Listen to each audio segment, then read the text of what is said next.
I had this old hot water tank sitting around in the garage and lots of projects planned for it.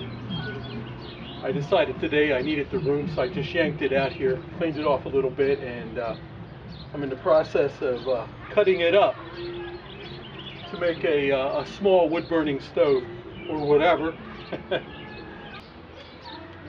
I'm using my trusty Porter cable saw. It doesn't have a tilting base on it, and I'm using a fine-tooth metal saw in it, and it cuts fairly well.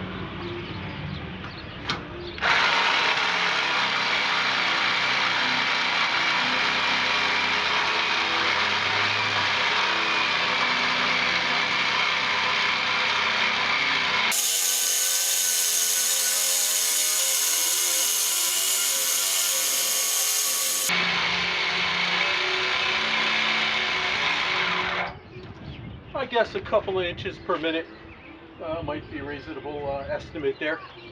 But I've cut most of the way around. I'm going to cut up to here, and then cut up to here, and then cut across, and then cut out a big sheet. I figure I can use the piece once I straighten it for the end of the stove, so I won't have to get another piece of metal for it. So the stove will be laying flat. This will be the stove. And this is a hot water, a gas hot water heater. So I have to cut this out because I have to deal with the tube. There's a tube in there where the gas heats the water up. It goes through a center tube, as opposed to the electric ones that have elements. They're a little easier to work with. When I have to make a turn, you just can't turn the drill, so you're using a very small hole saw. Make it wider so I can actually turn the drill. Turn the saw.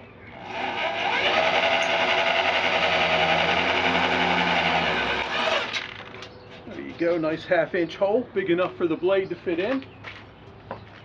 And I was cutting that way. Now that I've got the hole, I was cutting this way. Now that I've got the hole there, I can cut lengthwise.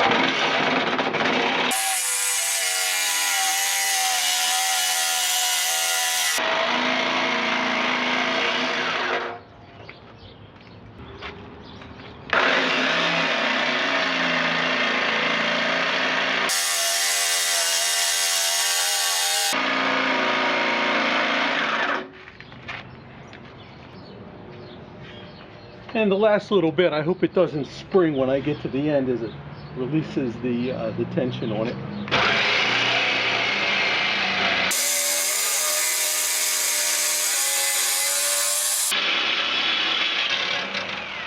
Oh, did a little bit, but not much. Ew. That's ugly inside. All the built up deposits from the water. It's all flaky. That's a nice piece of steel. I guess that's might be 16 gauge or so. Cool.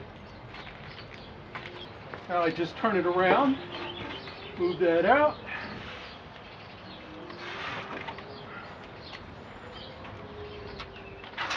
Move it. And then turn it again.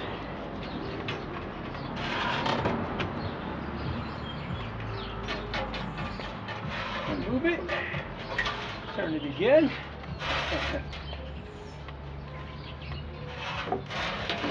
Not that hard once you get used to it. And I've already drilled the hole up here for taking this cut. And then this piece should just fall in or whatever. Then I'll cut the rest of the piece out. The last bit of the cut here is a little tricky, as it's gotten a little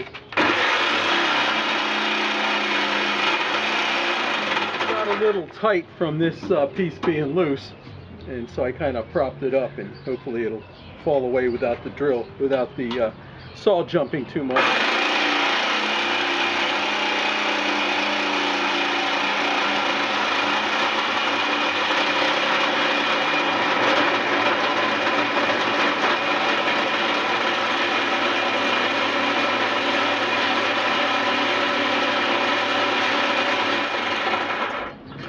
sometimes it's good to leave just a little curve. And you can just bend it off, rather than have this all jump. There we go. Not a bad piece of steel. Not a bad piece of steel at all. I'd say, maybe 30 cents worth, dollars worth. $9 a hundredweight. And take a look at the inside of that, would you? That's what the inside of your hot water heater looks like. All that flaky stuff in there from the water deposit. I mean, really, look at that. You drink that. Gee, I'm thirsty. I've been kind of wondering what would happen when I got to the, when I actually break the cylinder and it has the ability to break in half. Will the centerpiece be enough to hold it, or will the thing fall on the ground? Well, or will the saw jump and break my hand? Let's see.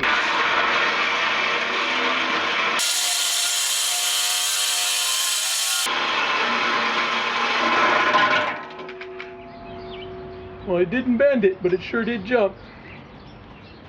Well, all it's holding it is the centerpiece now. Is that separate from that? Isn't that neat?